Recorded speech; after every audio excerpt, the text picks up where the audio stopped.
আপনারা যেহেতু স্টুডেন্ট ইউনিভার্সিটিতে পড়েন বা কলেজে পড়েন, আমরা দেখেছি আমাদের অনেকেই প্রশ্ন করছে যে এরা কোন কলেজের স্টুডেন্ট, এরা হিন্দু কিনা, এদের পরিচয়পত্র দেখেন।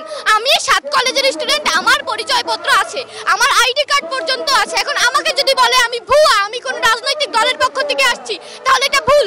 আমি মাত্র একবার ভোট দিয়েছি, তারপরে আর ভোট দেইনি। আমি কোন রাজনৈতিক দল সাপোর্ট করি না, আমি স্বাধীনতায় বিশ্বাসী। আমরা বৈষম্য বিরোধী ছাত্র আন্দোলনের পক্ষে ছিলাম, কোন রকম রাজনৈতিক দলের পক্ষে নেই। আর আমি একজন স্টুডেন্ট, ঢাকা বিশ্ববিদ্যালয়ে অধিভুক্ত সরকারি 7 কলেজের ছাত্রী।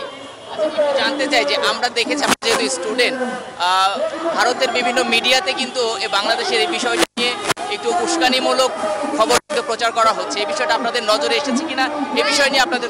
এগুলো আসলে বিভিন্ন রাজনৈতিক দল করছে আমাদের দিয়ে তাদের কার্য শিথিল করার জন্য। যেমন আওয়ামী লীগ দলের বিভিন্ন লোক আছে হিন্দুদের মধ্যে প্রবেশ করে তাদের কার্যসিদ্ধি করছে। যে অনেকেই 21 সালের 22 সালের বিভিন্ন মূর্তি ভাঙার ছবি দিয়ে চালিয়ে দিচ্ছে যে এখন এইসব হচ্ছে। আর বাংলাদেশের প্রতি তো ভারতের আলাদাই একটা টান আছে, ওরা চাইবেই আমাদের সাহায্য করতে। এখন এগুলো আসলে বিভিন্ন রাজনৈতিক দল করছে, আমরা সাধারণ মানুষ এগুলোর পক্ষে নেই। আমরা কোনটা সত্য কোনটা মিথ্যা এটা যাচাই করেই বিভিন্ন পোস্ট বা কিছু শেয়ার করি। বিভিন্ন রাজনৈতিক দল তাদের মিথ্যা কাহিনী রটাচ্ছে বাহিরের দেশে। আমার নাম অঙ্কিতা সাহা। আমরা অপূর্ব সরকার অভি।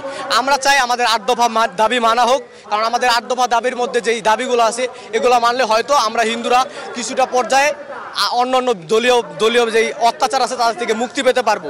কারণ আপনি বিগত বছরগুলো দেখবেন যত হিন্দুদের উপর অত্যাচার হয়েছে অবশ্যই তাদের ধরা হয়েছে, কিন্তু আজ পর্যন্ত তাদের কোনো বিচারের পর্যাপ্ত পরিমাণ দেখি নাই। আমরা তাদের বিচার পাইনি, ধরতে বলে পাইনি, শুধু ধরা হচ্ছে শুনছি।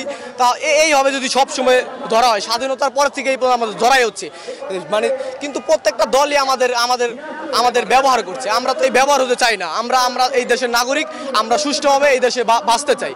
কারণ আমরা ভারত আমাদের মাতৃভূমি না, আমি আগেই বলেছি ভারত আমাদের মাতৃভূমি না, ভারত আমাদের পার্শ্ববর্তী দেশ।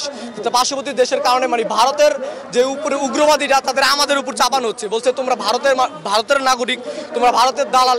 এগুলো কোনো হিন্দু সহ্য করবে না। আমরা হিন্দু, আমরা বাংলাদেশি, আমরা দেশে বাঁচতে চাই। আমরা ছাত্র সমাজ এই পক্ষে সব বলছি।